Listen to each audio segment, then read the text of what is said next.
Nous proclamons donc que le Christ est ressuscité d'entre les morts. Comment alors quelques-uns d'entre vous disent-ils que les morts ne ressusciteront pas? Si tel est le cas, Christ non plus n'est pas ressuscité. Et si le Christ n'est pas ressuscité, nous n'avons rien à proclamer et vous n'avez rien à croire. De plus, il se trouve que nous sommes de faux témoins de Dieu puisque nous avons certifié qu'il a ressuscité le Christ. Or, il ne l'a pas fait, s'il est vrai que les morts ne ressuscitent pas. Car si les morts ne ressuscitent pas, le Christ non plus n'est pas ressuscité. Et si le Christ n'est pas ressuscité, votre foi ne mène à rien. Et vous êtes encore en plein dans vos péchés. Il en résulte aussi que ceux qui sont morts en croyant au Christ sont perdus. Si nous avons mis notre espérance dans le Christ uniquement pour cette vie, alors nous sommes les plus à plaindre de tous les êtres humains. Mais en réalité, Christ est ressuscité d'entre les morts, en donnant ainsi la garantie que ceux qui sont morts ressusciteront également. Car de même que la mort est venue par un homme, de même la résurrection des morts vient par un homme. Tous les êtres humains meurent parce qu'ils sont liés à Adam. De même, tous recevront la vie parce qu'ils sont liés au Christ. Première lecture dans 1 Corinthiens 15. J'ai un autre texte à partager avec vous de Romains 6. Que faut-il en conclure ? Continuerons-nous à vivre dans le péché pour que la grâce de Dieu soit plus abondante ? Certainement pas. Nous sommes morts au péché. Comment pourrions-nous vivre encore dans le péché ? Ne savez-vous pas que nous tous qui avons été plongés en Jésus-Christ par le baptême, nous avons été plongés dans sa mort ?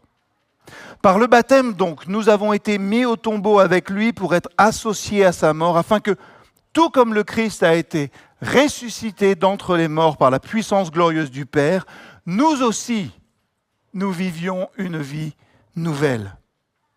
En effet, si nous avons été unis à lui par une mort semblable à la sienne, nous serons également unis à lui par une résurrection semblable à la sienne. Sachons bien ceci, l'être humain que nous étions auparavant a été mis à mort avec le Christ sur la croix, afin que notre solidarité avec le péché soit brisée et que nous ne soyons plus les esclaves du péché. Car celui qui est mort avec le Christ devient juste et s'éloigne du péché. Si nous sommes morts avec le Christ, nous avons confiance que nous vivons aussi avec lui. Nous savons que le Christ, depuis qu'il a été ressuscité d'entre les morts, ne doit plus mourir. La mort n'a plus de pouvoir sur lui. En mourant, il est mort par rapport au péché une fois pour toutes. Mais maintenant qu'il est vivant, il vit pour Dieu. De même, vous aussi, considérez-vous comme morts au péché et comme vivants pour Dieu dans l'union avec le Christ. Au revoir, bon dimanche. On pourrait terminer comme ça, finalement. Le texte est tellement clair. Je suis sûr que certains étaient ravis, je voyais des sourires. Ouais, kebab tout de suite. Non. On vient de lire 2 longs textes, j'en ai conscience. Et vous connaissez sans doute, vous aussi, ces histoires qu'on raconte pour se rassurer un petit peu. Vous savez, un peu comme les contes de fées, ils vécurent heureux et eurent beaucoup d'enfants. C'est comme ça qu'on termine ces belles histoires généralement, qui met beaucoup de pression sur les uns et sur les autres et qui entretient quelques stéréotypes, mais je ne vais pas prêcher là-dessus. Mais en fait, quand on voit ça, finalement, c'est joli, un peu comme une licorne, ça fait chaud au cœur. Mais ça n'a pas vraiment d'impact sur votre lundi. Ça n'a pas vraiment d'impact sur votre lundi quand vous devez affronter le réveil, quand vous devez affronter les collègues, quand vous devez affronter les mails en retard, ou les enfants qui refusent de mettre leurs chaussures, ou les ados qui ne veulent pas mettre un sweat alors qu'il fait -2. Bon, enfin, c'est peut-être que moi, mais je ne sais pas. Des belles histoires, mais ça ne nous aide pas grand-chose. Pour beaucoup de gens, la foi chrétienne, ça ressemble un peu à ça. Une jolie histoire qu'on sort pour les grandes occasions, vous savez, avec des mots doux. Jésus est ressuscité, alléluia. Et puis après, cette belle journée, après peut-être les chocolats, après ces chants joyeux, merci à toute l'équipe ce matin, eh ben, quand vient, non pas le lundi, mais le mardi, c'est déjà une consolation, la vie reprend comme avant, même fatigue, même anxiété, même sentiment d'être coincé dans une boucle boulot, famille, attente, problème, culpabilité. Finalement, pour nous, est-ce que la foi ne devient pas une sorte de belle carte postale, vous savez, souvenir de Pâques? Vous ne la mettez pas sur votre frigo, mais vous la mettez sur le mur de votre mémoire. Mais en fait, Pâques ne pénètre jamais votre quotidien, ne pénètre jamais votre vie. Là, certains se disent, c'est pas moi, je suis un vrai. Et heureusement que vous l'êtes. Mais si on est honnête, il y a quand même certains croyants qui vivent leur foi comme ça. Hein. On croit à la résurrection de Jésus, mais on n'en expérimente jamais la puissance. On dit Christ est vivant, et puis contrairement à tout ce que viennent de dire les textes, on vit comme si tout dépendait de nous. Notre vrai problème, attention, je sais, j'utilise une terminologie qu'on n'aime pas trop dans nos églises, mais nous vivons, nous acceptons et nous nous contentons finalement d'une foi sans puissance. Et c'est exactement ça que dénonce l'apôtre Paul dans 1 Corinthiens 15. Si Christ n'est pas ressuscité, votre foi est inutile, pas incomplète, pas un peu faible, inutile. Parce qu'une foi sans la puissance de la résurrection, c'est une foi sans vie. Et voilà ce qu'on proclame à Pâques. Jésus est vivant. Et ça change tout. Pas simplement pour après la mort, pas seulement pour l'espérance éternelle, mais pour aujourd'hui, maintenant. Et je vais vous le dire de but en blanc, comme ça on règle le problème. Il y a aujourd'hui, pas en général, mais pour toi, pour moi, une puissance disponible. Pas une motivation passagère. Peut-être que vous êtes motivé pour venir ce matin pour Pâques et je vous en remercie. Pas un petit boost spirituel qui est là. Non. Je crois qu'il y a accessible une transformation réelle, une vie ressuscitée. Alors j'ai posé un décor, peut-être qu'il ne vous convient pas, mais suivez-moi sur le reste du développement. Beaucoup vivent une foi, leur foi, comme une belle histoire sans puissance. Et peut-être que vous êtes ici, amené par un ami, vous êtes en famille dans le week-end et on vous a dit, tu sais, moi j'ai un culte à Pâques, c'est cool, tu peux venir, mon église est sympa. Et vous vous posez la question, et peut-être que vous êtes chrétien, vous vous posez cette question-là aussi, mais et si ça, c'était pas vrai? Si c'était une belle histoire? Si Christ n'était pas ressuscité? Paul, dans sa lettre, il ne fait pas de la poésie douce, il ne dit pas, bon, même si Jésus est resté dans le tombeau, au moins son message est inspirant. Non, il dit, si Christ n'est pas ressuscité, votre foi est inutile. Du vent, du flanc, zéro. Si Jésus est encore mort, alors on chante pour rien. Alors on prie comme on l'a fait dans le vide. Et on se réunit tous ensemble, alors c'est chouette, mais pour une illusion. C'est fort, non, ce que dit l'apôtre? C'est fort et c'est honnête parce que tout repose sur la résurrection. Tout ce qu'on vit les 51 autres dimanches repose sur ce qu'on vit aujourd'hui. Si Jésus n'est pas sorti du tombeau, alors la croix n'a pas gagné. Désolé, vous avez chanté tout votre cœur, mais il n'y a plus de la croix, le dernier mot. Si le péché a encore du pouvoir, alors pour les plus anciens comme moi, plus de veux-tu briser du péché le pouvoir. Si Christ n'est pas ressuscité, ce n'est pas nous qui sourions ce matin, mais c'est la mort qui rigole. Et nous, on est toujours coincés, enchaînés, condamnés. Donc vous pouvez oublier les libres de nos chaînes. Vous voyez un peu ma génération là. Je me trahis. Paul, il pousse un raisonnement à fond avec les Corinthiens qui, soyons honnêtes, n'ont rien demandé. Ce n'est pas une question qu'il pose à l'Église, mais il se dit, il y en a quelques-uns là qui mettent en doute quelque chose qui est central, qui est fondamental. Et Paul dit, si Christ n'est pas ressuscité, alors notre prédication est vide, votre foi aussi est vide, et il enchaîne, vous êtes encore dans vos péchés, ceux qui sont morts en Christ sont perdus, et nous sommes les plus à plaindre de tous. Autrement dit, pas de résurrection, pas d'espérance, pas de résurrection, pas de pardon, pas de résurrection, pas de puissance, pas de résurrection, pas de victoire. Donc ce qu'on proclame ce matin est le cœur de notre foi. Pas de résurrection, pas d'espérance. Pas de résurrection, pas de pardon. Pas de résurrection, pas de puissance. Pas de résurrection, pas de victoire. Mais, on les aime pas ces phrases avec les mais. Écoute, t'es très gentil, t'es même un peu charmant, mais... Ben merci d'avoir fait le ménage aussi bien, mais... On les aime pas trop ces phrases avec des mais. Mais le mais qui est là dans notre texte, c'est le plus grand mais de l'histoire. Mais maintenant, Christ est ressuscité d'entre les morts, prémisse de ceux qui sont morts. Et là, tout change. La croix devient la plus grande des victoires de l'histoire. Le péché perd son emprise. La mort n'est plus une fin, mais une porte.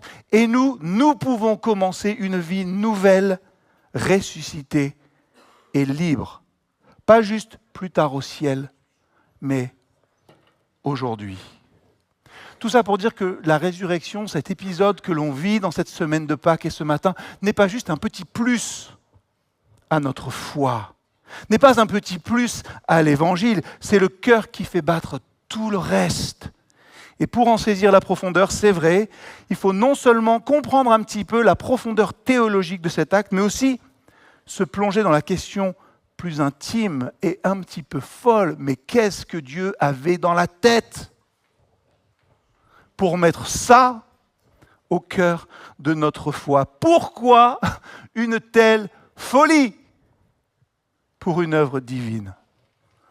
Vous dites, il a pété un plomb, il appelle la résurrection folie, mais je ne suis pas le premier à le faire. Paul, en 1 Corinthiens 1, 18, dit « La parole de la croix est folie pour ceux qui périssent, mais pour ceux qui sont sauvés, elle est puissance de Dieu. » La folie de la résurrection réside dans le fait que Dieu choisit le chemin de l'humilité et de la souffrance, un chemin de vulnérabilité absolue pour triompher de la mort. Et vous avez beau être aussi spirituel que possible, ça va à l'encontre de nos attentes humaines et de ce que l'on peut comprendre. Ce que Dieu avait derrière la tête, c'était un plan de rédemption, pour expliquer ce qui ne comprendrait pas rédemption peut-être, de salut, de sauvetage parfait. Et il avait pour nous un amour infini. Il a voulu restaurer ce qui a été brisé par le péché, non pas par la force ou par la contrainte, mais par la souffrance et la résurrection de Jésus. Il a voulu que l'humanité puisse participer à la vie divine, que la séparation qui était causée par le péché soit levée et que la mort, finalement, n'ait plus le dernier mot. Dieu a choisi la folie de la croix et de la résurrection parce que cela montre son amour absolu et sa capacité à renouveler tout ce qui semblait perdu à jamais. La résurrection est efficace parce que ce n'est pas simplement un retour à la vie pour Jésus, mais c'est le moyen par lequel Dieu met fin à la domination du péché et de la mort sur l'humanité. Romains 6, versets 4 à 5, par le baptême, donc, nous avons été mis au tombeau avec lui, associés à sa mort, afin que tout comme le Christ a été ressuscité d'entre les morts par sa puissance glorieuse, etc., etc. Ces versets nous montrent que les croyants, nous sommes ressuscités avec Jésus pour vivre une vie nouvelle, non pas par nos propres forces, mais par la puissance de la résurrection. La résurrection est l'acte suprême de Dieu pour établir son règne de manière irréversible. Ce n'est pas une simple guérison ou une prolongation de la vie de Jésus. Super, je vais faire quelques autres repas avec mes disciples. Ce n'est pas ça la résurrection. C'est le renversement radical du pouvoir de la mort, rétablissement de l'ordre divin dans le monde. Paul dit en Romains 6 que si Christ est ressuscité, alors nous aussi, nous sommes ressuscités. Et je crois que là, il y a aussi un dernier petit point théologique qui est important à préciser avec vous, c'est la nature de Jésus-Christ. Ici, Jésus est pleinement Dieu et pleinement homme. Et c'est important parce que c'est dans cette union parfaite des deux natures que la folie de la résurrection prend tout son sens. Si Jésus était uniquement Dieu, sa mort et sa résurrection n'auraient pas eu d'impact nécessaire pour l'humanité parce qu'il aurait été au-delà de la souffrance humaine. On a tendance à l'oublier parfois, même lors du Vendredi Saint. On ne se rend pas compte que c'est comme si c'était vous et moi qui étions cloués sur la croix. Pas juste métaphorique, des jolis trucs. Ah, bon non, ça va, il a dû passer, il était dû après tout. Non, pleinement homme. Et si Jésus avait été uniquement homme, sa résurrection n'aurait pas été un acte divin suffisant pour vaincre la mort et le péché de manière éternelle. Philippiens 2, Paul nous rappelle que Jésus, bien qu'étant en forme de Dieu, s'est dépouillé de sa gloire divine pour devenir pleinement homme. Il a vécu la souffrance, la tentation, la mort humaine. Il a donc compris toute la profondeur de notre condition.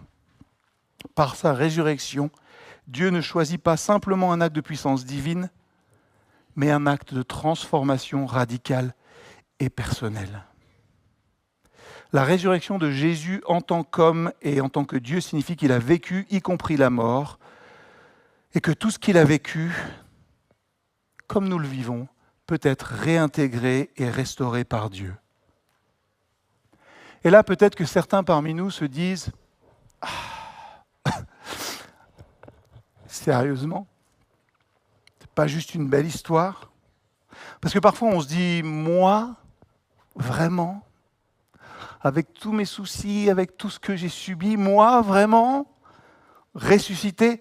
En fait, Jérémie, si je suis honnête avec toi, je ne me sens pas tellement ressuscité, je suis plus fatigué, blessé, et franchement, je me sens un peu mort à l'intérieur.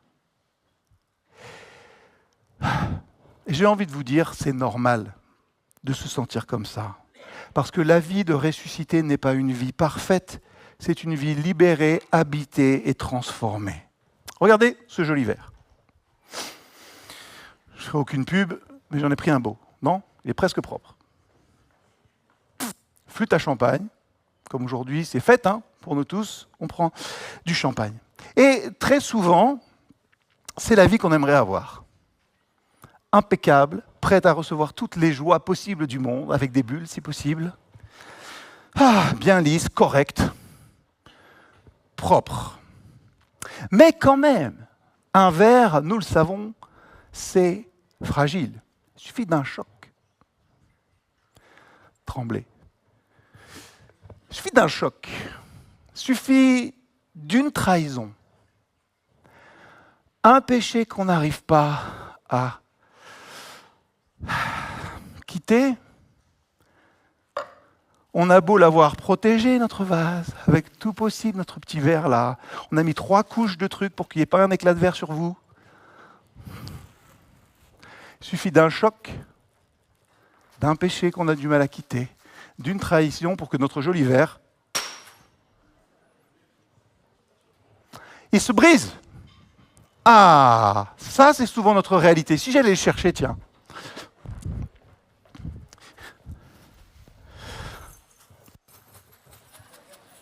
Ah ouais, quand même. J'ai bien fait de mettre 3 sachets.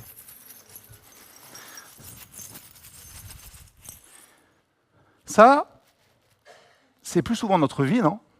Et qu'est-ce qu'on fait avec ça ? On se dit, c'est fichu, c'est cassé, ça reste là, ça tient encore, tout ensemble là, mais on est en morceaux, parce qu'il y a notre belle petite enveloppe qui est là. Et nous, on pense, c'est fichu. Dieu ne peut plus rien faire avec ça. Et c'est là que la bonne nouvelle commence finalement. Dieu ne restaure pas à l'identique. On ne va pas remonter ce verre et mettre un peu de scotch, vous savez, pour faire ça. Non, Dieu recrée en mieux. Il fait, comme l'a montré Gemma avec des photos la semaine dernière, du kintsugi. Vous savez, on répare les vases cassés avec de la colle d'or. Il prend les fissures qu'on a, nous, dans nos vies, que moi j'ai, et il les remplit de grâce. Et tout ce qu'on croyait foutu, si le toit s'effondre, c'est pas ma faute.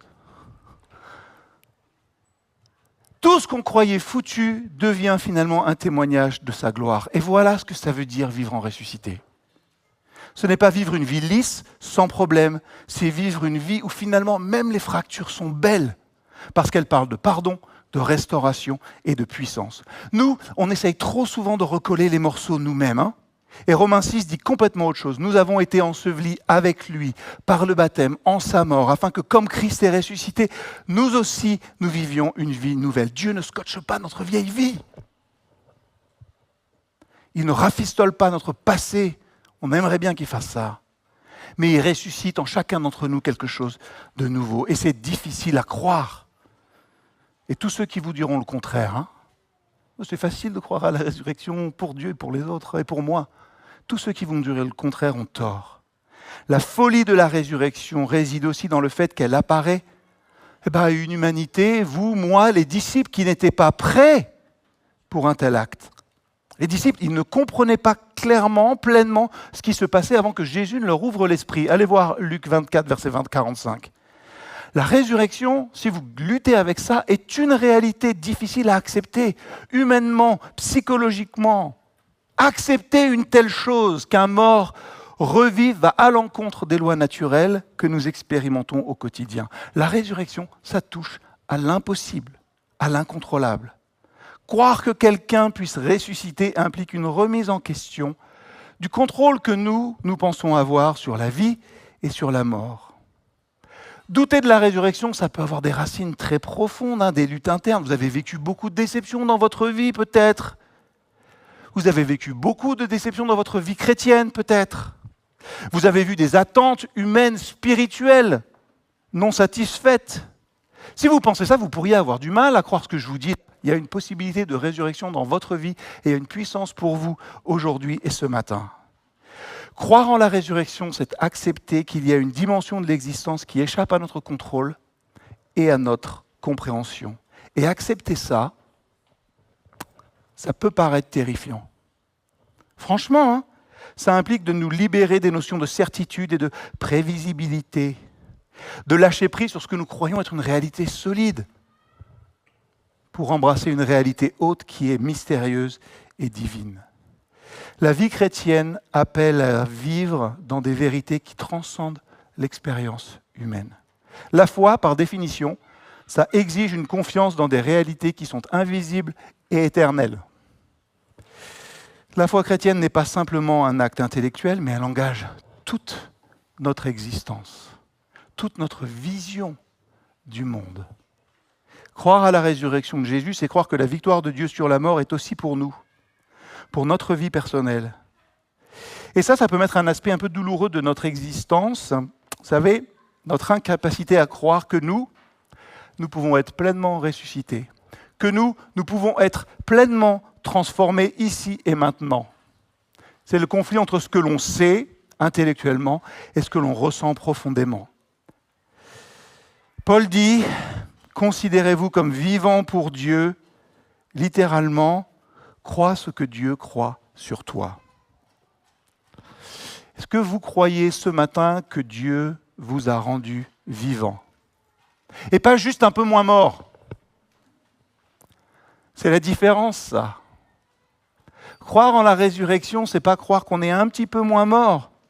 Mais est-ce que vous êtes vivant de sa vie et rempli de son esprit qui est sa présence à nos côtés tous les jours? Parce que la foi, ce n'est pas juste croire en Dieu. C'est bien déjà. Vous croyez en Dieu, bravo.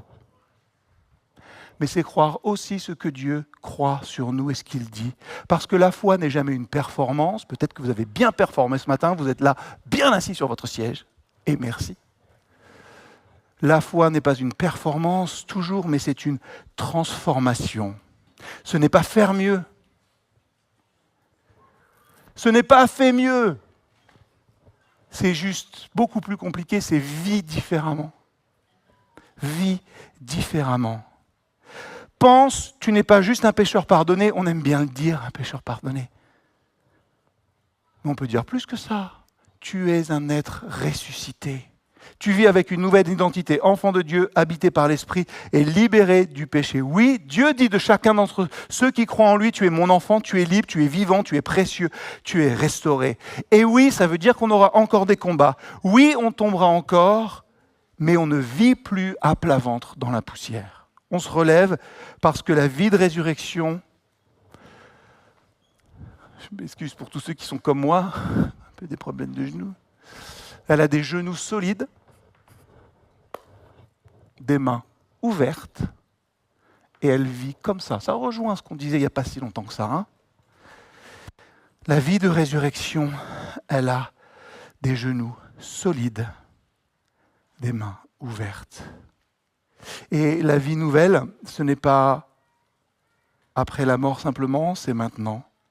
Ce n'est pas quand tu seras ou quand je serai enfin au niveau, mais c'est aujourd'hui que nous sommes appelés à vivre en ressuscité. Parce que, et je vais reprendre le psaume 139 pour vous, vous êtes des créatures merveilleuses, n'est-ce pas? Amen. Je suis content quand il y a des gens qui disent ça. Je pourrais paraphraser et dire, mais vous êtes une œuvre d'art magnifique. Peut-être qu'en fait, nous sommes tous des œuvres d'art brisées mais restaurées avec amour. Regardez cet Aldo. C'est comme ça qu'il s'appelle. Enfin, il ou elle, je ne sais pas. Cet Aldo, alors l'art est très subjectif. Vous pouvez ne pas aimer, je le comprendrai. Vous êtes moins fan de Mexique que moi, je peux l'admettre. C'est mon œuvre d'art préférée. À la maison, comme c'est mon œuvre d'art préférée, ma famille a été gentille avec moi, elle a dit c'est bon, tu peux la mettre sur l'étagère, là bien visible, à côté des livres et tout ça. Donc elle est là, elle trône et je peux la voir tous les jours. Je la regarde tous les jours. Et un jour, je ne sais pas, on était assis tranquillement en train de regarder une série probablement. Et là, un grand boom, une secousse sans doute. Un grand boom, un livre qui tombe sur Aldo. Alors c'est un vase Aldo aussi, mais on met rarement des fleurs dedans. Ça, c'est costaud, et je crois qu'il n'y a pas un éclat dessus. Mais ça, c'est en 1000 morceaux par terre. Ceux qui voudront pourront venir voir. Ou, tu veux venir voir 2 minutes? Je te montre. Tu peux dire à tout le monde, tu dis si je dis la vérité. Aujourd'hui, cet Aldo, il a plein de fissures partout.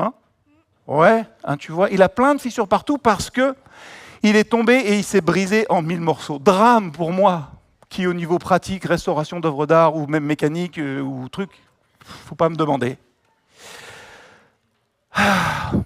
Heureusement, Virginie est là, elle a ramassé tous les morceaux. Tous les morceaux, on a cherché. Et un par un, elle a recollé ce masque d'Aldo là. Donc aujourd'hui, oui, peut-être qu'il est un peu moins beau pour beaucoup. Il manque un petit bout là, celui-là on ne l'a pas trouvé. Avec la céramique, c'est compliqué des fois. Puis il y a une grosse balafre là, en plein milieu sur le crâne. Mais vous savez quoi? Pour un combattant, c'est pas mal non plus. Il a été cassé et il a été restauré. Résultat, en tout cas pour moi, il est encore plus beau et plus précieux qu'avant. Peut-être aussi parce qu'il est plus fragile. Je dois y faire attention. Et je crois que c'est ce que Dieu fait avec nous. Exactement. Avec nos vies.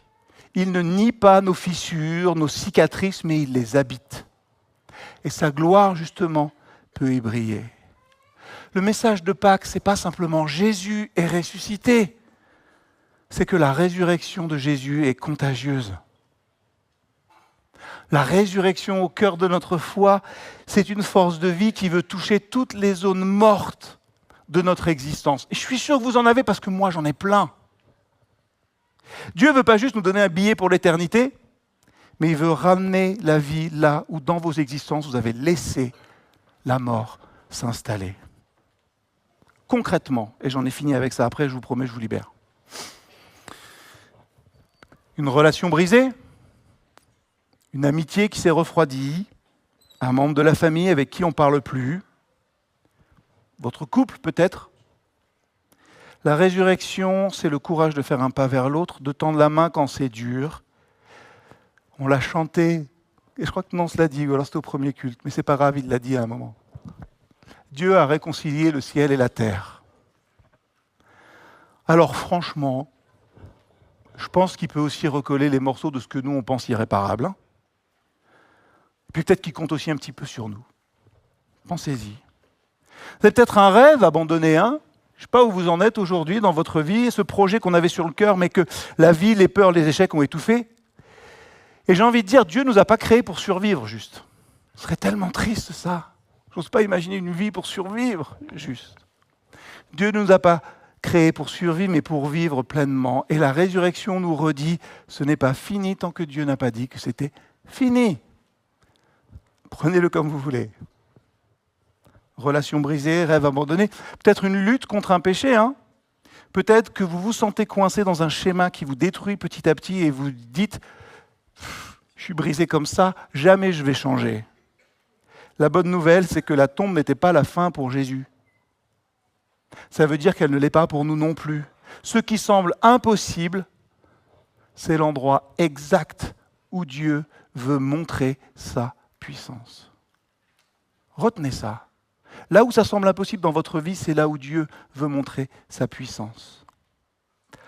Allez, ma dernière application, c'est une fois peut-être que vous avez tiède ou éteinte. Vous dites à quoi bon? Peut-être que vous continuez à faire les bons gestes. C'est facile de faire des gestes.